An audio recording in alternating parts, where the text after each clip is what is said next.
ಒಬ್ಬ MLA ಯ ಮಗ ಇಂಗ್ಲೆಂಡ್ಗೆ ಹೋಗಿ ಓದ್ತಾನೆ, ಒಬ್ಬ MP ಯ ಮಗ US ಗೆ ಹೋಗಿ ಓದ್ತಾನೆ, ಒಬ್ಬ ಮಿನಿಸ್ಟರ್ನ ಮಗ ಕೆನಡಾಕ್ಕೆ ಹೋಗಿ ಓದ್ತಾನೆ, ಇನ್ನೊಬ್ಬನ ಮಗ ಆಸ್ಟ್ರೇಲಿಯಾಗೆ ಹೋಗಿ ಓದ್ತಾನೆ.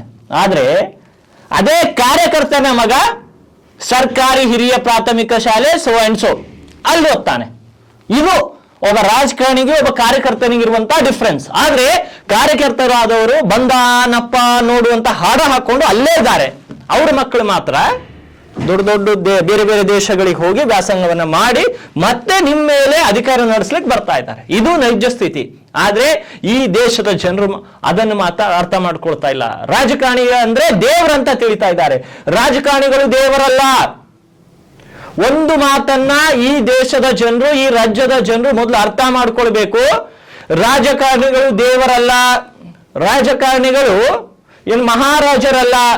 ರಾಜಕಾರಣಿ ಒಬ್ಬ ನೌಕರ, ನಮ್ಮ ನೌಕರ, ಒಬ್ಬ ಜನಪ್ರತಿನಿಧಿ ನಮ್ಮ ನೌಕರ, ನಮ್ಮ ತೆರಿಗೆ ಹಣದಲ್ಲಿ ಕೂಲಿ ಕೆಲಸ ಮಾಡ್ತಿರುವಂತ ಒಬ್ಬ ನೌಕರ. ಜನಪ್ರತಿನಿಧಿ ಕಾರ್ಯಾಂಗ ವ್ಯವಸ್ಥೆ ಸರಿಯಾಗಿ ಕೆಲಸ ಮಾಡದಿದ್ದಾಗ ಅದನ್ನ ಕಿವಿ ಹಿಂಡಿ ಸರಿ ದಾರಿಗೆ ತರುವಂತ ಕೆಲಸ ಮಾಡಬೇಕಾದಂತಹ ಶಾಸಕಾಂಗ ವ್ಯವಸ್ಥೆಯ ಒಬ್ಬ ನೌಕರ ಅಷ್ಟೇ ಒಬ್ಬ ಶಾಸಕ.